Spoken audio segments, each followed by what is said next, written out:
Welcome, everyone. Thanks for attending our webinar on developing great peer-to-peer partnerships. Michelle is a wealth of fantastic information, and she's going to share some great insights with you. Before we get started, just to introduce myself real quick, my name is Brian Poss, and I'm the VP of Marketing at QGive. And just a quick note on QGive and who we are and what we're all about. We're all about helping nonprofits earn more money by removing barriers using intuitive online fundraising tools. We understand it's just not about raising money. It's about raising money that fuels your potential to do good. I know we have a few QGive clients with us. If any of you have questions about how our platform can help with any of the topics we covered today, just let us know. If you're not a QGive client, the knowledge Michelle is about to share with you will help you too. And if you want more information about our platform or QGive, I strongly encourage you to register for a webinar on our website and see for yourself if our platform is something that can help you with your online fundraising. Just a few things on the housekeeping side of things. We are recording this webinar and we will send an email out, and within that email, it will contain the link to the recorded webinar. And we're also going to do a Q&A session at the end of the webinar where we'll answer everybody's questions. And if you see in the question box, you can enter your questions and as we go through the webinar, and just enter it in there and we'll answer it at the end of the session. With us today is Michele Egan. She's the Vice President of For Momentum, a cause marketing agency specializing in building amazing strategies around peer-to-peer fundraising. She's going to share a ton of knowledge with us today. And with that being said, I'll turn it over to you, Michele. Okay, thanks, Brian. And thanks, everybody, today for joining our webinar. Hold on a second. I can't talk and operate equipment at the same time, so I just want to make sure that my screen is being shared, and I think it is. All right, so anyway, let's get started. As I said, I just wanted to say thanks to everybody for taking 45 to 50 minutes out of their day to learn more about corporate partners and what corporate decision makers are looking for in partnerships. So I wanted to start out that's me. I wanted to start out by just giving you a little bit of information about For Momentum, not necessarily as a commercial for our services, but I just want you to understand like who we are and why this information is valid and important. So as Brian said, my name is Michele Egan. I've been at For Momentum for about 10 years now. But For Momentum was founded in 2003, so that makes us 16 or 15 years old this summer. So we're having a big birthday party. But prior to me joining For Momentum, the first third of my career, I worked on the corporate side. I worked in sales and marketing and advertising for companies. And then the second third, I was a direct fundraiser. So just like many of you on the phone, I have a lot of direct experience being a local fundraiser. I happen to do most of that in the Atlanta market, which is a pretty competitive market.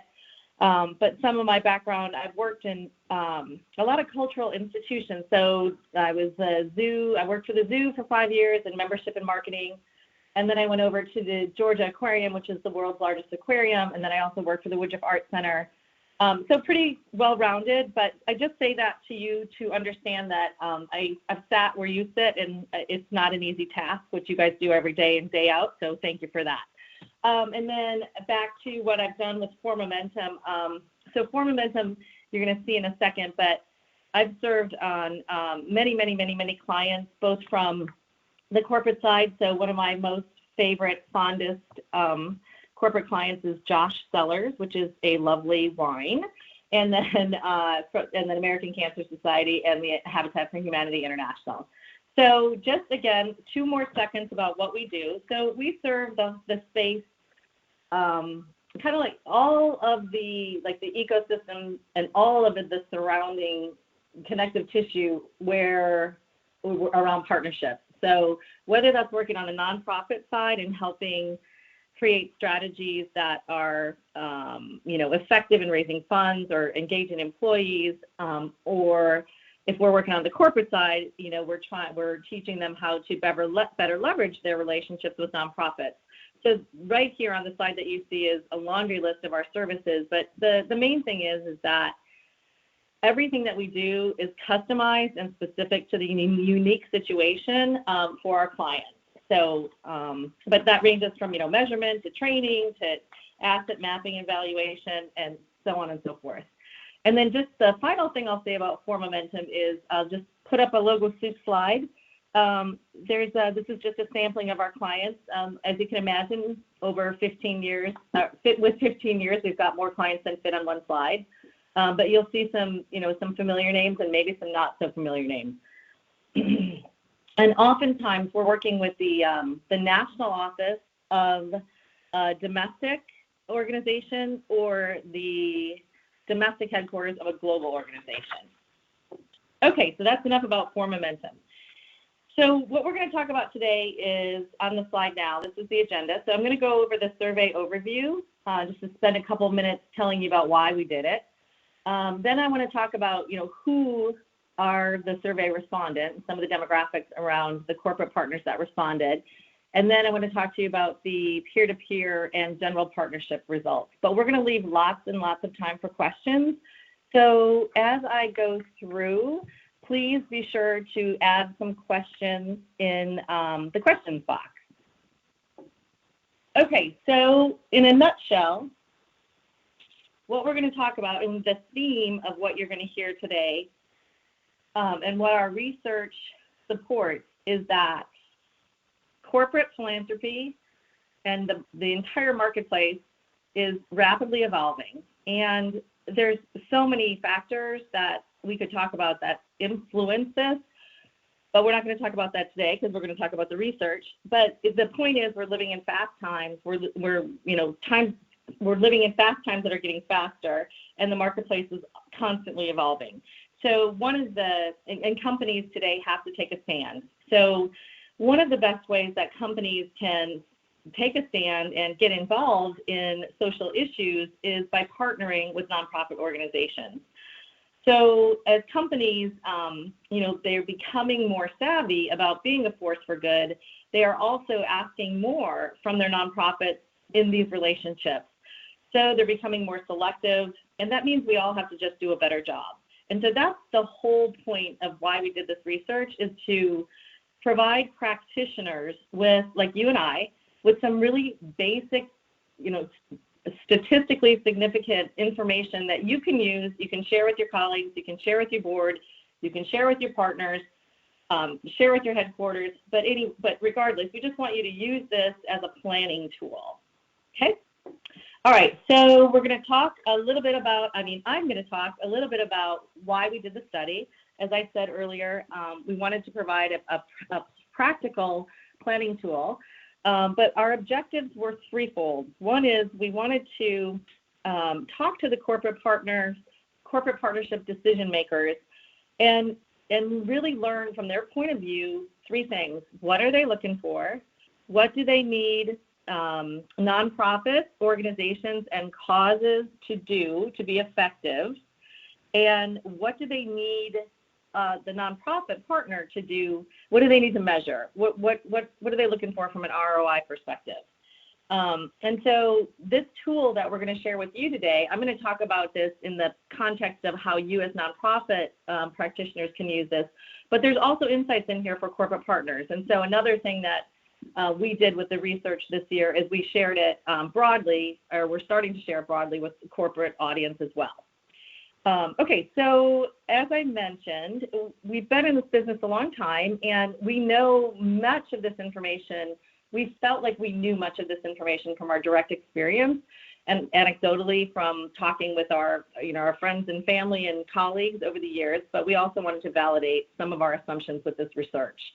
And so on the right-hand side of the slide, there's a little bit more about the methodology, but we're going to jump right in. Oh, first I wanted to talk to you a little bit about who did we talk to. So we've carefully selected about 1,000 potential corporate partnership decision makers that were carefully selected from a series of resources, including For Momentum's database. We also did some research to ensure that we were working with companies who showed evidence in the public domain of their partnerships with nonprofits, especially active in P2P and teams and that nature. And then anyway, we sent out this research in spring of this year, or early spring. So I guess that would be winter in some locations. But we got the first pass back in February, and so we've been massaging it and sharing it since then. But this slide here is just a sampling of some of the brands that participated. We allowed the corporate partner decision makers to give their information anonymously. So some of the participants chose not to share who they worked for. But all in all, you can see we have a great range of different kinds of companies and different companies in different life stages. So, for example, we've got Accenture in the upper left-hand corner. That's a big global B2B consulting firm. Then we also have, media companies. We also have Scott's Miracle-Gro, which kind of cracks me up because they're a traditional, landscape company, but they're also a big piece of their business right now is all around hydroponics and legalization of marijuana. So it's like a big growing emerging company. So there's also a couple of B Corps in there, and anyway, there's just a really wide variety of folks, and so we're super happy with the response and the variety. All in all, we had 97 brands participate. And so on the previous slide, I showed you the logo soup about who the brands that participated. And this is how these brands described the industry in which they worked. So you can again see there's a business to consumer service or products, a good representation from business to business service or products, a good representation from retail, entertainment, restaurant and hospitality, and then other. But the point of this is it's diverse, and hopefully it mirrors some of your portfolios.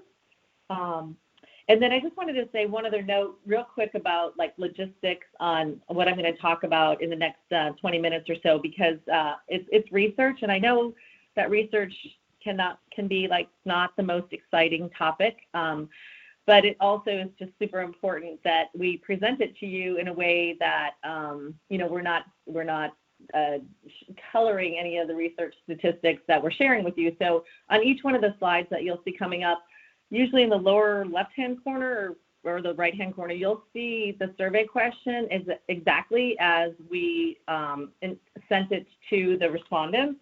So you'll know exactly how we ask the question, because sometimes how you ask the question influences how you get the answer. Okay, so on the previous couple slides, I was telling you about the wide variety of companies and the types of companies that participated. We also intentionally wanted to be broad within the company, and so we sent this survey to many different departments, and we asked the question, what department do you currently represent? And one other point about who we talked to, we asked the individuals who responded to the research to talk about the question from their current position, but also think back about their previous, previous jobs with different companies.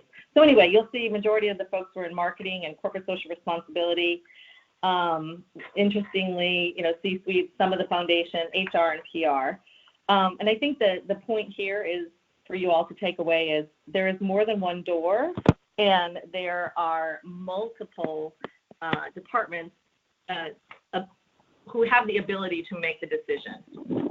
Okay, so we're going to cover four big buckets of, our research covered four big buckets of information, and I'm going to talk briefly about each one of them, and then also some of these slides are pretty dense, so I might only point out one piece of information, but you'll have the ability, to download this and use this in the coming days, and you can always ask us any questions, following the research or following the webinar. So first of all, we want to talk about, we asked companies, what kind of activities are you involved in? And the good news is here is the majority of companies are participating in a variety of types of relationships with nonprofits. So you see that, almost 90% of the survey respondents said, yes, we are working with our local nonprofit. We have local partnerships with nonprofits, and then 82% say they have national partnerships, and then another 62% were talking about P2P. And just again, the definition, how we define P2P is on the bottom of the screen there. I'm not going to read it for you, but we wanted to be real specific again and making sure we were level setting with the respondents about what were we talking about when we talked about P2P. So what we were talking about is it could include fundraising or event participation by an individual employee, and that could be an employee participates on a team, a corporate team, a friend or family team, or an individual participating in fundraising events. So it's kind of where I'm going to be saying P2P just because it's easier for me to say, but really we're talking about P2P and DIY combined into one. Okay, so another thing that we wanted to ask was who in your company is involved in the planning and approval of these relationships with nonprofits? And this was a little bit of a surprise to us because the senior leadership team or the C-suite, as you can see, almost 80% of those surveyed said that the C-suite is involved in planning and or approval of partnerships with nonprofits. So that is a big jump. I'm going to give you an opinion that supports the big jump, but you know, the involvement of C-suites in these kinds of relationships is increasingly important because the C-suite and the leadership, executive leadership, understands that these kind of partnerships can drive business objectives. So it's no longer, it's no longer, it's bubbling up to the top, and that's where it should be. So just know that. Okay, so this one is a bit of an eye chart, so forgive me, but we were really interested in learning about the dynamics between a corporation, the parent corporation, and the brand strategy. So on the left-hand side, the blue bars, that reflects the respondents' information related to the brand strategy. And so, for example, like Coca-Cola Company is the parent company, the corporate national company or global company on the right-hand side, but Dasani Water would be the brand. And so just to think about the relationship between the parent and the brand. So we wanted to see, were there similarities or were there differences? And the good news is there's both. But the real good news is that if you look where across the board, either on the brand level or on the corporate level, most companies have multiple philanthropic areas, and they work with several nonprofit partners related to those issues. So on a brand level, that's about 75%, and then on the corporate level, it's about 96%. So this is, again, a big shift. A few years back, we were seeing only one partner, and a few years prior to that, we were seeing companies creating their own platforms. And so from a nonprofit perspective, we're real happy to see, this shift and part of the reason is likely because whether you're a brand or whether you're the parent company, you don't just have one kind of customer, and one customer is not just interested in one issue. And so right now, today's in the corporate landscape, companies are working on issues that are reflective of their personas and their customers. So it's a big mix. And then we wanted to find out, so when do you make the decisions? And so the good news on this slide is that 66% say it varies based on the opportunity. And so that test that's saying, there's no set schedule for companies choosing a nonprofit partner. It depends on the opportunities being presented. And even though that's good for nonprofits, it also comes with some other, you still need to be creative and you still need to be thoughtful, and you still need to do your homework.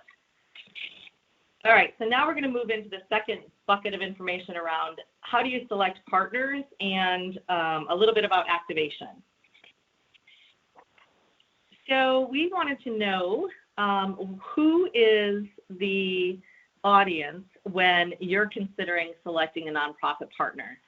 And the good news is that consumers and employees came in about equal. I don't know if that's good news. I should say that is not a shocking, factor. But what's really, really, really interesting is that companies are saying they're considering the needs of the community over their consumers and over their employees. And so it's real important for us as nonprofits to talk about the need of the community and through the lens of the corporate partners. So they want to hear it. So be sure to understand that that's a primary driver in partnership selection.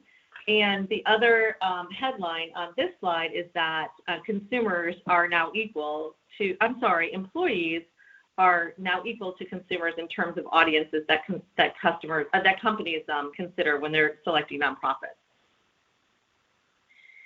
And then moving on, we wanted to learn a little bit more about what are the factors, what factors are you considering when you make a decision on a nonprofit partnership?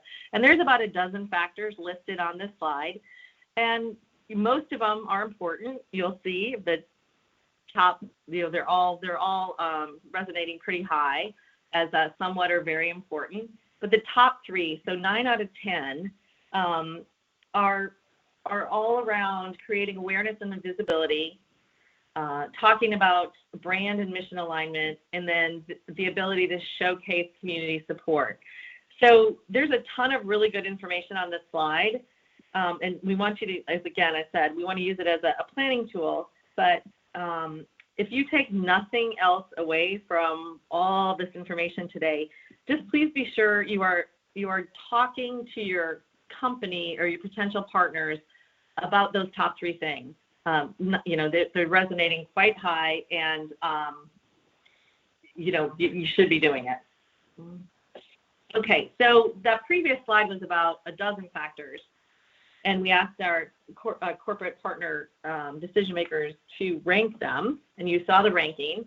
And then we asked a follow-up question. We said, okay, well, if you had to pick one, what is the most important factor? What is the one most important factor? We got a tie. We got two most important factors. But the two most important factors are the ability to showcase community support, as well as showing as well as having a really clear brand and mission alignment. And we did a similar survey back in 2015, and we found the results were quite different.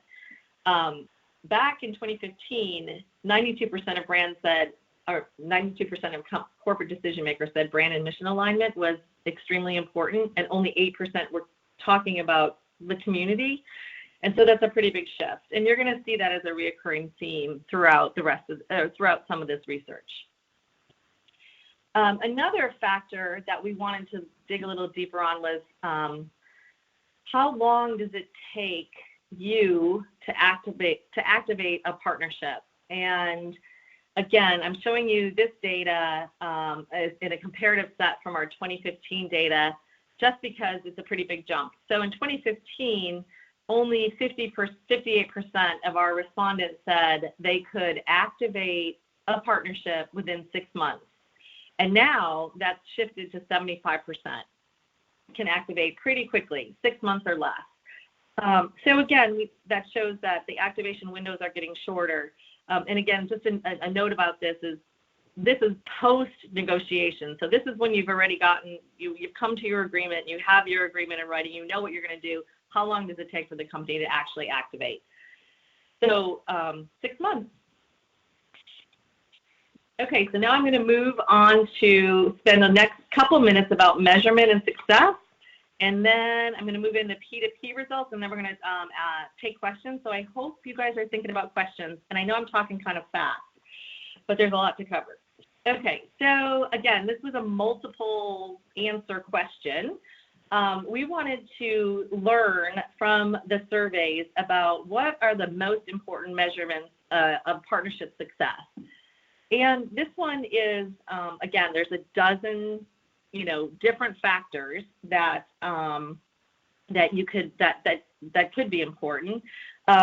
So the measurements include everything around from awareness to brand to reputation, pricing and the cost of partnership. But we're seeing a little bit of a decline in those hard or tangible benefits of traditional sponsorship. So those are kind of falling to the bottom. So you'll see, like, entertaining clients, only 37% said that was somewhat or very important in a juxtaposition to 93% or almost 90% saying, I really want to showcase what I'm doing in the community, and how my company is contributing in a socially responsible way. So I think one thing here is it's important to note that some of these factors fall largely on the responsibility of the corporate partner to measure. As the nonprofit, you really can't measure, did they have a bump in awareness pre and post your event? That's up to them to measure, but you need to have that conversation up front and make sure that that corporate partner is clear on what you can measure and what you can't measure. And to just, have that conversation and, agree on a measurement plan. Again, you can see the cycle or the cadence here. When we asked, from a laundry list of factors, we wanted to see what was resonating broadly, and then we wanted to have the corporate partner decision makers narrow it down. So when we asked them, what is the most important measures of partnership success, it goes back to impact. And it goes impact, so it's twofold. They're asking the nonprofit to show impact towards your mission, and then they're also asking you to share stories that show that impact. And then a third thing that they're asking is, what does my contribution do to impact the mission? So, we're, as nonprofits, you're usually very good about talking about your mission, but you need to be thinking about how to frame that up and what did that company's impact have on your mission. Okay, and then we wanted to talk about, or we wanted to learn why some companies were, how satisfied are they with their relationships with nonprofits? And so, again, this is a little bit of an eye chart, but if you see on the far right-hand side, that's where I want to focus, the very last measurement is around, we asked the question that said, thinking about your most recent experience with a nonprofit organization, how would you rate them on the following? And only 60%, so the categories were, they did a good job of bringing new ideas, they did a good job of bringing unique opportunities, they did a good job delivering on what they promised, they did a good job of stewardship, and they understood our reasons for participating. So again, pretty basic reasons for satisfaction, but a couple of, I hate to be the bearer of bad news here, but nonprofits are getting not such good grades from corporate decision makers on two factors. And those are bringing new ideas and presenting unique opportunities. So the big headline here is, don't come to your corporate partners with preconceived ideas of how you want them to fit into what you want them to do. You really need to be thinking about what do they want to do and how can you balance that. And again, I can let you in on a little secret. If you have one good new idea, you can likely repurpose that one idea a little bit differently for corporate partner X and corporate partner Y and corporate partner Z. So they don't know that it's the one new idea that you have. You just need to kind of massage it and make it look special for them. And then we wanted to talk about, the hard stuff, which is what was the primary factor that leads to ending a relationship with a partnership with a nonprofit. And the top one is, no surprise there, it's budget. But you'll see the one that circled up at the top, over 21% said that the nonprofit did not deliver on what was promised. And so again, that's within our control. So just be sure that you're not over-promising and under-delivering, but, really deliver what's promised. And if you can't, have that conversation up front. And always be thinking about, important stewardship. That also leads to longevity of partners. And again, as I mentioned, we're providing this research to you as a planning tool. And again, there's a lot of prioritization that we have to do every day, and we want you to see what companies are saying, so to help you prioritize. Okay, and then I'm going to spend the last 5 to 6 minutes on peer-to-peer specifically. So just to level set, all of that information that I just shared is about general corporate partnerships with nonprofits and sponsorships. And then we asked a subset of questions around peer-to-peer and DIY. And mostly that's because there's such an increase in corporate participation and just in general interest in DIY, and it's growing. So we did not do any of this research, we didn't do any questions specifically related to P2P and DIY back in 2015. So this is all new research, so there'll be no comparative data. So we wanted to start, we needed to gather some baseline information. So right off the bat, we asked companies, how do you get involved with peer-to-peer? And so you'll see most of them do team participation, and most of the companies agree to promote the event or the cause internally. So that's the top two boxes. And so that's, again, not too surprising given that we knew that most of these companies were involved in those kinds of activities. But you see down towards the bottom, only one half of the respondents are engaged in cause marketing to raise funds that support the peer-to-peer or the DIY activity. So, we think it might behoove you all to experiment with adding a cause marketing activation into your corporate asks, and think more broadly about corporate relationship, not just sponsorship. Right. And then we wanted to learn about, well, if you're not participating in P2P activities, why? So on the far left, you'll see that overall 67% were involved in P2P, so that's good. And then we probed a little bit further and said that 38% who said, no, we're not currently involved in P2P activities. Why? And so the top the top reason was there was no specific reason.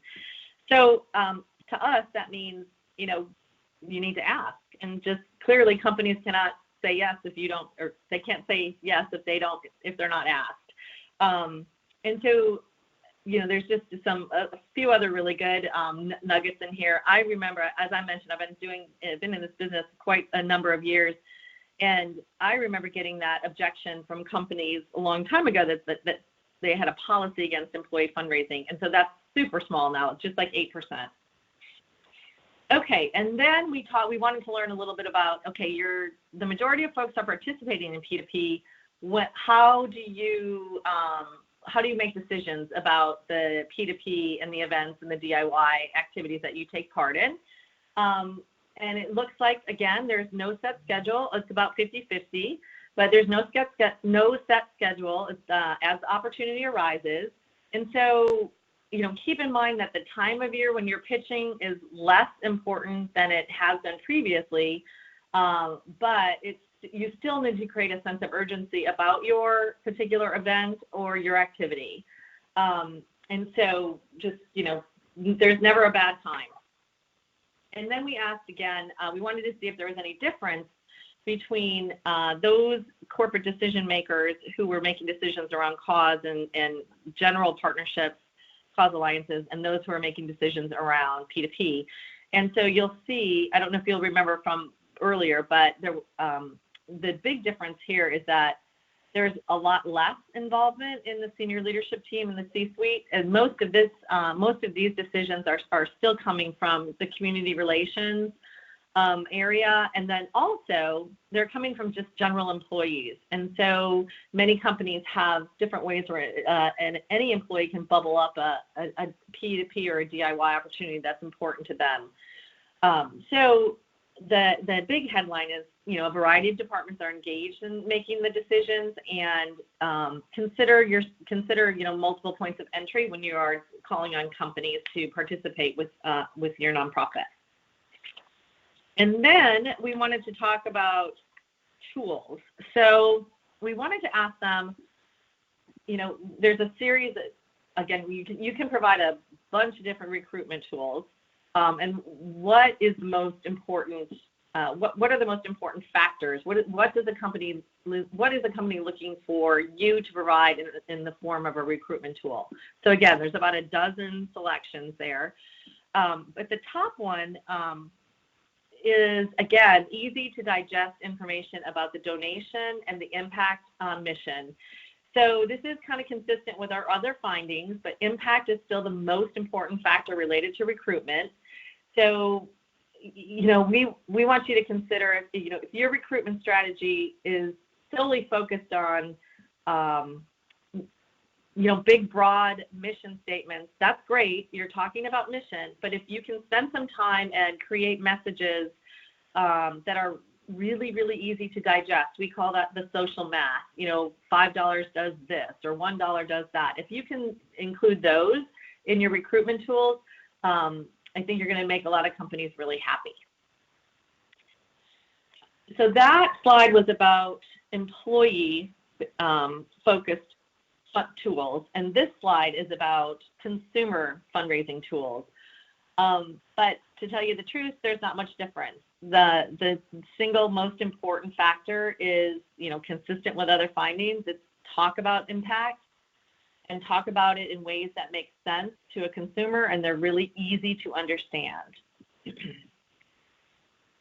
And then I think I only have 2 more slides left, so I hope you guys are thinking about your questions. And then we wanted to talk about measurement. You hear so much about measurement and ROI, and we know as practitioners that return on investment is super important, and you've got to be able to demonstrate it. And so at a minimum, there are certain metrics that you are likely delivering to your corporate partners, like how many dollars were raised by individuals or by teams. Again, what is the direct mission impact of those funds, and so on and so forth. And so again, from a planning perspective, here's 6 different factors that you could measure. And these are measurements that you as a nonprofit, you can drive. So again, companies need to be able to demonstrate. You need to know upfront what metric is going to be important to your partner. But be sure to provide the basics and then see if you can go above and beyond. And then we wanted to learn about why do corporate partners end their nonprofit partnerships. And many factors can be taking place at one time, and many of those factors are not within your control. Budget, obviously you can't control that.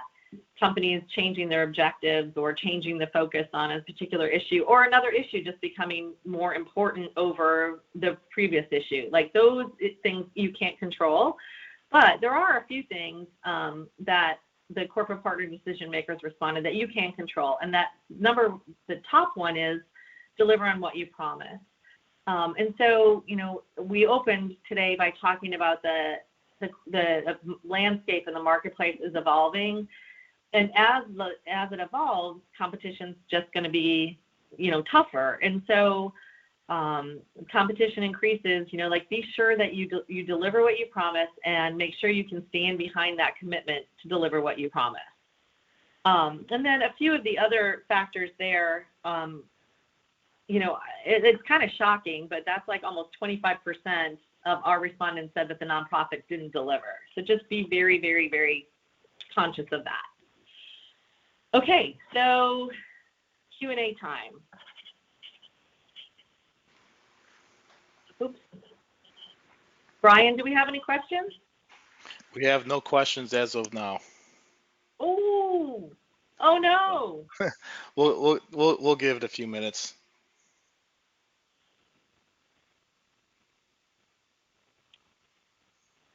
Oh, well, in the meantime, I can talk about a couple of things. So in addition to this research, we have a bunch of different tools that are available to you for free, and you can find them at formomentum.com/resources. So in addition to the full 2018 research report, which I just ran through the highlights, we have the full report. And then we also have a really easy to use 1-page infographic that just highlights 3 or 4 of the most important points. And all of that can be found at hireformomentum.com under cause resources. And then we have some other resources on the right-hand side of your screen that, again, if you'd like to download any of those, please do. And we're updating those all the time. And if you ever have a particular subject that you'd like to learn more information about, we likely can help you with that. So you can reach out to me. I think my contact information is now on the screen as well. Fantastic. We do have a couple questions now. So the first question is, what do you suggest is the best way to get a connection to a decision maker in a company? The best way to get in, I would pick up the phone and call. But before I would do that, I would do a little bit of research, use LinkedIn, Google that person, see if you have any connections. One of the things that we know works, and I've given you a little secret sauce here that works for us, it might not work for you. But one of the services that we offer is outreach to companies on behalf of our nonprofit clients. And when we do that, we reach out to multiple individuals at the same time in different departments. Again, I don't know, I can't blanket recommend that, but it does work for us. But the most important thing is make a connection and think about it as a personal relationship. Awesome. Does that help? Okay. So next question, what is the best strategy to make the initial contact for developing the partnership? I'm sorry, can you say that again? Sure. What is the best strategy to make the initial contact for developing the partnership? I don't know if I can answer that one. That's a good question. The best strategy is probably one that is, hire for momentum. I'm just kidding. No, the best strategy would be one that, is based in where you see some connection points. I don't know if I can fully answer that question, so forgive me, but I'm going to give you a little bit of a different answer that I hopefully will illustrate the appropriate answer.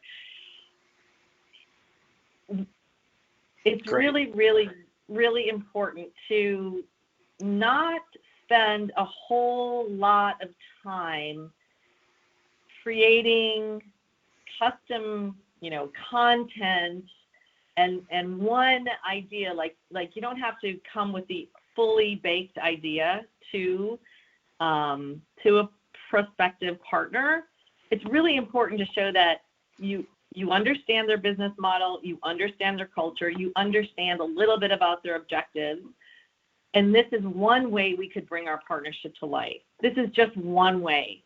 There's multiple ways. And the likelihood of you getting it right the first time, it's probably not going to happen. But you're showing that you were thoughtful, you saw some points of synergy, you gave some time and effort into thinking about what's right for that specific partnership. Does that make sense? Yeah, it does to me. Do you have examples of what nonprofits are not delivering on? Oh. You guys are good with your questions. I don't really have one at the tip of my tongue, but I could definitely follow up with some answers. But I think that, just in general, an example would be not bringing a fresh idea and just selling the bronze, silver, gold, same thing. It doesn't matter if I'm a retailer or if I'm an insurance company or if I'm a supermarket. Like, those are three very different kinds of companies, and they're going to activate and they're going to be a good partner to you in a different way that's custom to them. So I think if you take your prepackaged, this is what I need you to do, these are your 10 benefits, here's your package all buttoned up, that's not delivering. That's selling from like the 80s, and we don't want to do that anymore. And again, too, I think the other side of it is when you know, as the nonprofit, when you know you can't deliver on something that you promised or that you put in an agreement, is pick up the phone and talk to your corporate partner. Like, they want to hear it from you, and if you can, in advance. I mean, you know, mistakes happen, stuff happens all the time, but if you tell them and you can give them a heads up that, oh, you know, that press release didn't go out, or whatever, you know, was supposed to happen didn't quite happen the way that we planned, they're going to appreciate that more than anything. Yeah, so, you know, make sure you're just managing and setting expectations. Okay, here's another question. Any tips on asking for an increase in the level of support for longtime partners? Oh, yeah, this is a good one. I can talk about this all day. So first of all, make sure you're setting and managing those expectations and you're delivering on what the lower level was.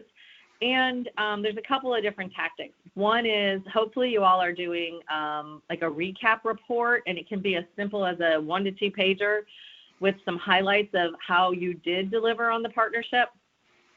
So you're, you know, right there, you're establishing that you're a good partner, you appreciate them, you see the value. So that's the first point, the first part of it. The second, another tactic is to perhaps grandfather in someone who you want to upgrade to the next level, and maybe, you know, stair step their cost. So perhaps you've got a $50,000 sponsor and you want to get them to 100, but the jump from 50 to 100 in 1 year is just unrealistic. So maybe you let them come in at 75, but you give them everything that you would give them at 100. So that's another way to kind of upgrade and upgrade a renewing partner. And I think the third thing would be, you know, again, have that conversation with them and make sure that they are open to being upgraded. And what is, you know, maybe have a very frank conversation about what's the 1 or 2 things that me as my nonprofit can work with you on to add that extra value so you can put it in the budget. You know, because I think the most important thing is thinking about what is it that you have that they want. And again, how can you deliver that in a way that fits your culture and their culture? And then finally, I'm sorry, I love selling, but start early. You know, start planting the seeds early. Know when the company's, you know, budgeting cycle is. You know, as our research showed, any time of year is a pretty good time of year to ask, but it still is incumbent upon you to try to know their fiscal. And, you know, if the company's on a calendar fiscal, they're usually budgeting, you know, in August, September, you know, so just keep those practical kind of things in mind. Great. Here's another question. I like this one. Can you give me more examples of what the difference is between companies wanting new opportunities versus new ideas? Oh, sure. So I'm going to do it in reverse. So a new idea, I suppose you're looking for specifics versus, okay, hold on a second. I'm sorry, making notes. So I think that the new opportunity versus new idea, how we understand that to be, is the new opportunity might be, say you have a partner who is a corporate team, and they've had a corporate team for your event for the last 3 or 4 years, and that's all you do with them is they're a corporate team, and they're just, you know, they're treated, they get the t-shirt, they get those the benefits that they get. The new opportunity would be for you to look internally to other, you know, other programs, other priorities, and how does that existing corporate partner team, how could they potentially fit into another area within your organization? So I'll use an example with the National Alzheimer's Association, and they have, a really good, robust walk and DIY portfolio, and they have very healthy corporate teams, and they also had a couple of corporate sponsors, but they were treating that. This goes back a few years, so this isn't today, but this goes back a couple of years. So the corporate teams were kind of siloed over here, and the corporate partners were kind of siloed over here. And so one way to bring a new idea or a new opportunity is to break down the silos between the teams and the sponsors. So I think that, new opportunity means expansion within your own organization's priorities, and new opportunities don't mean to create something new for the company and the nonprofit. Like, you can always probably repurpose something that you're doing or that you want to do and turn it into a new opportunity for a partner.